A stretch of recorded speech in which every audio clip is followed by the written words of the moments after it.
하나님께서 이 메시지에 대해 저를 다루셨기 때문에 여러분과 나누고 싶습니다. 신자로서 천국에 가는 것이 두려운 것이 있습니다. 어떤 사람이 잠시만요, 더 이상 두렵지 않습니다 라고 말합니다. 우선 말씀드릴 것이 있습니다. 지구상에 존재하는 공포증이라 불리는 110가지의 두려움이 있고 그것들은 모두 이름을 가지고 있습니다. 사람에 대한 두려움, 높은 곳에 대한 두려움, 동물에 대한 두려움, 사탄에 대한 두려움, 죽음에 대한 두려움이 있습니다. 이 모든 두려움에는 이름이 있습니다. 가장 큰 두려움을 말씀드리겠습니다. 당신은 앞에서 말한 것 중 아무것도 가지고 있지 않아야 하고 당신은 세상의 모든 두려움을 이길 수 있습니다. 모든 신자가 가져야 할 두려움은 주님을 두려워하는 것입니다. 욥기 28장 28절에서 이렇게 말합니다. 주를 경외함이 지혜요 악을 떠남이 명철이니라. 시편 111편 10절에 여호와를 경외하는 것이 지혜의 근본이라. 주님에 대한 두려움이 있습니다. 그것은 성경에서 분명히 나와 있습니다.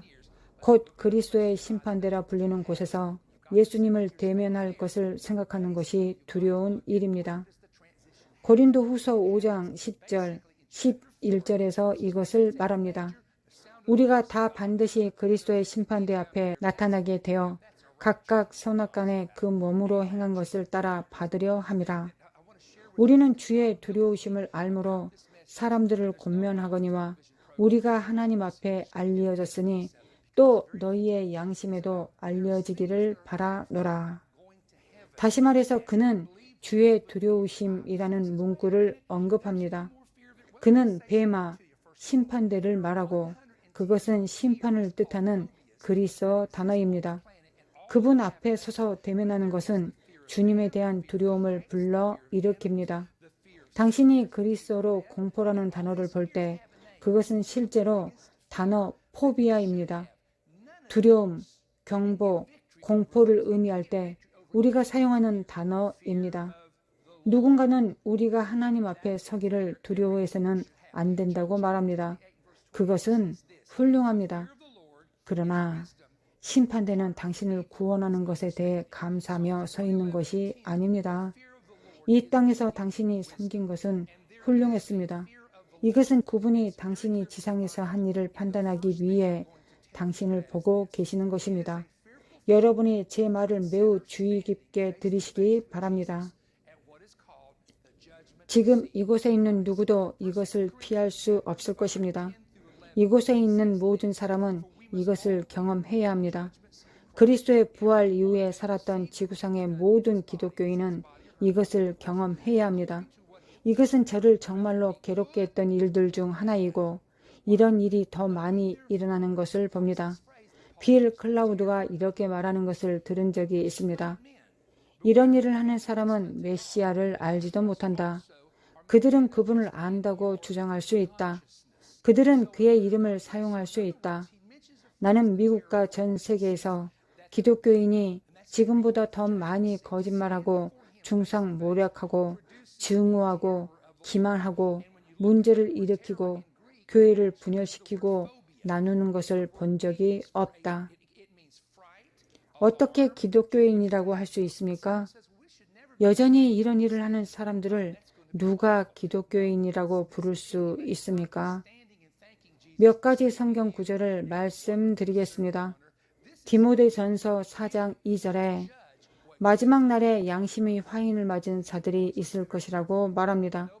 그들은 양심이 없습니다. 그들은 어떤 것에 대한 거짓말을 할 수 있습니다. 그러나 그들은 그들을 괴롭게 하지 않습니다.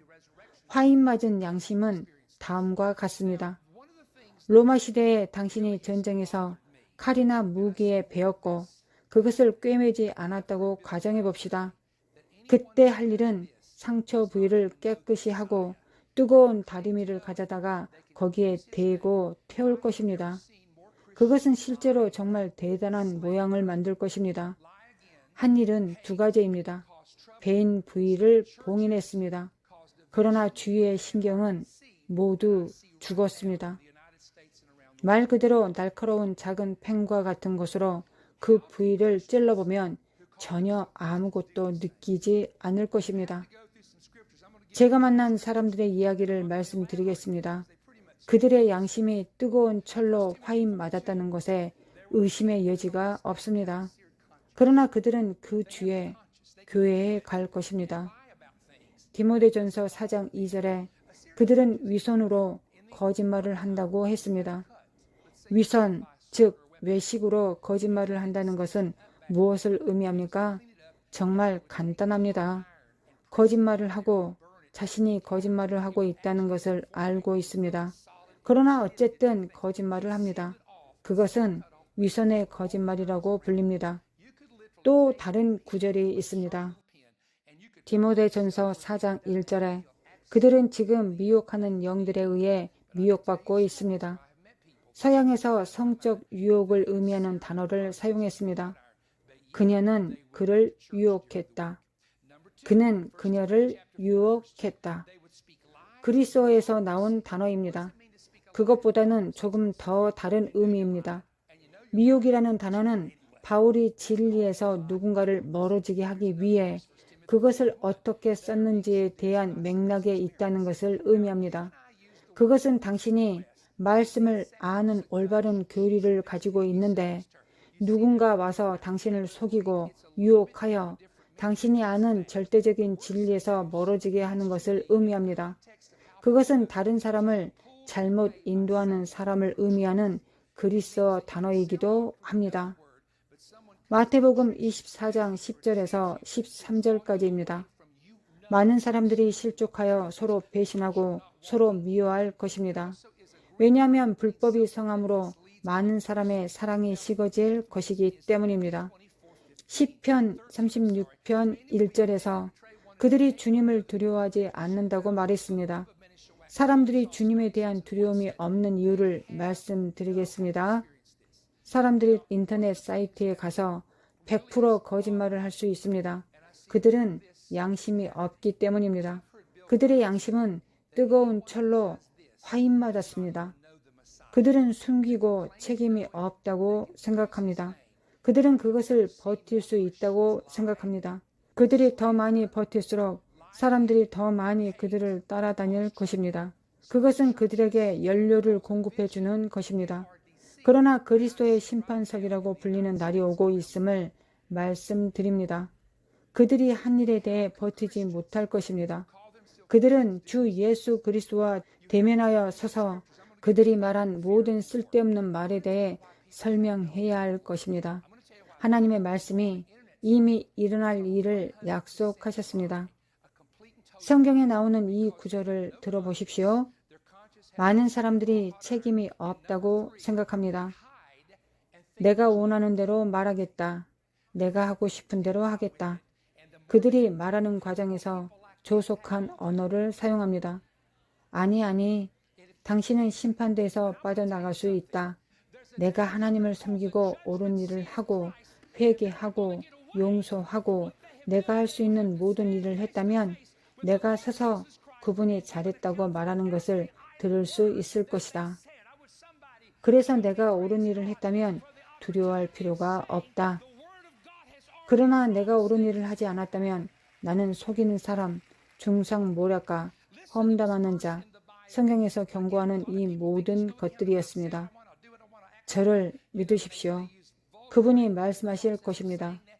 너는 왜 그렇게 말했느냐? 너는 왜 그것에 대해 거짓말을 했느냐? 당신은 그분께 모든 것에 대한 설명을 해야 합니다. 그것이 어떤 사람들에게는 무섭다는 것을 이해합니까? 제 생각에 이것은 성경에서 가장 두려운 구절입니다.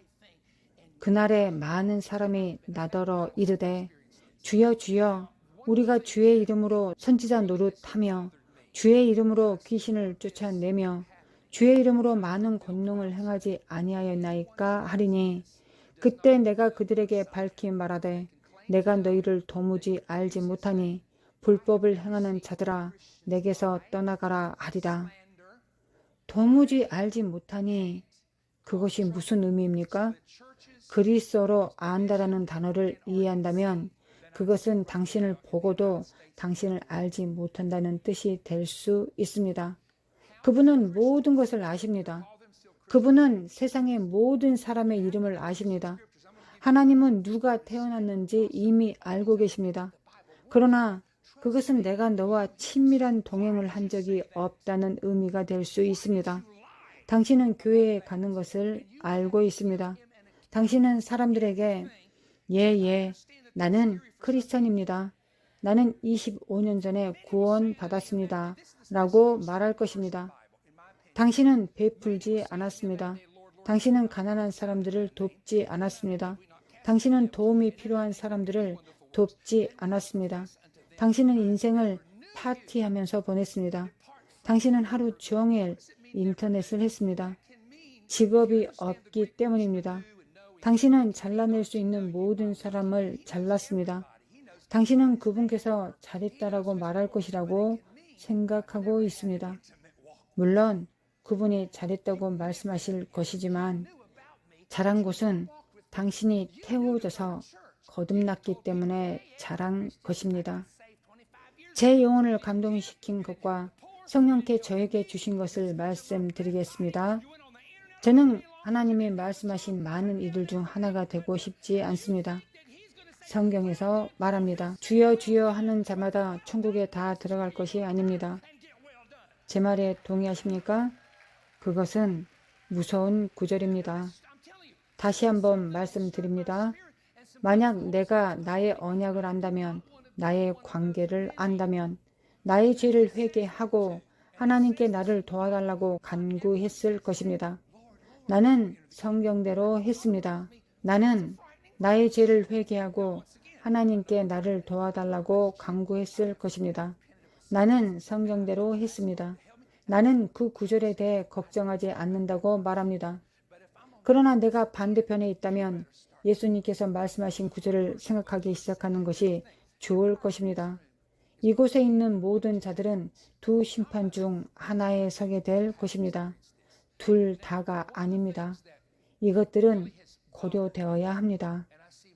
여기에 제게 보여준 작은 그림이 있습니다. 이것은 그리스도의 심판 속으로 간주될 것입니다. 모든 자들이 가는 그리스도의 심판 속으로 간주될 것이고 모든 믿는 자들이 가는 곳이고 나중에 백보자 심판이라고 불려집니다. 이것은 우리 직원 중 한 명이 가지고 있었던 심판대라고 불리는 사진입니다. 베마, 이것이 무엇인지 설명해 드리겠습니다. 베마는 로마 양식으로 중심에 있는 높은 연단입니다. 그곳에서 시 공무원이 연설했고 또한 공공재판이 열리는 곳이기도 합니다. 그리스어로 베마는 가라 라는 의미입니다. 사람이 가서 그 앞에 서 있어야 한다는 것을 암시합니다. 서 있는 사람들을 심판하기 위해 그리스도께서 천국에 앉아 계신 것입니다. 그들은 가서 주님 앞에 서야 합니다. 우리는 모두 그리스도의 심판석 앞에 서야 합니다. 그 이미지는 로마 제국으로부터 왔습니다. 제가 메모한 것이 있습니다. 기원전 8년에 심판이 올림픽 게임에 서 있곤 했습니다. 누가 먼저 결승선을 통과하는지 봅니다. 바울이 히브리서 12장에 이 말씀을 기록한 이유입니다. 모든 무거운 것과 얽매이기 쉬운 죄를 벗어버리고 인내로서 우리 앞에 당한 경주를 하며 믿음의 주여 또 온전케 하시는 이인 예수를 바라보자. 심판이 그곳에 앉아있고 선수가 5바퀴를 달리면 베마에 앉아있는 심판을 5번이나 통과해야만 합니다. 그것은 당신이 가서 그 상을 받고 이기고 싶게 하는 영감을 주도록 했습니다. 심판을 경기장 한가운데 모든 것의 중앙에 두는 이유입니다. 이것이 바로 바울이 여기서 말하는 환상입니다. 베마에 관한 성경 말씀 디모데전서 4장 1절입니다. 하나님 앞과 살아있는 자와 죽은 자를 심판하실 그리스도 예수 앞에서 그가 나타나실 것과 그의 나라를 두고 엄히 명하노니. 누가복음 9장 26절. 누구든지 나와 내 말을 부끄러워하면 인자도 자기와 아버지와 거룩한 천사들의 영광으로 올 때에 그 사람을 부끄러워하리라. 이것은 매우 중요합니다. 이것은 정말 기본적인 것이지만 모두가 이것을 들어야 합니다. 당신이 주님을 결코 부끄러워하지 않는 것이 매우 중요합니다. 동료들이 의문을 제기하더라도 당신이 예수님에 대해 증거하는 것을 결코 부끄러워하지 마십시오. 왜냐하면 예수님께서 말씀하십니다. 내가 고의로 나를 모르는 척하면 내가 내 앞에 설 때 내가 아버지께서 나는 이가 누구인지 모른다고 말씀드릴 것이다. 그들이 당신을 핍박하고 침뱉고 비웃어도 부끄러워하지 마십시오. 예수님께서 말씀하셨습니다. 나로 말미암아 너희를 욕하고 박해하고 거짓으로 너희를 거슬러 모든 악한 말을 할 때에는 너희에게 복이 있나니 기뻐하고 즐거워하라. 하늘에서 너희의 상이 큼이라. 저는 고등학교 3년 동안 끔찍하게 괴롭힘을 당했습니다. 사물함에 밀어붙여 성경으로 제 머리를 쳤습니다. 어느 날 저는 그 구절을 읽었습니다.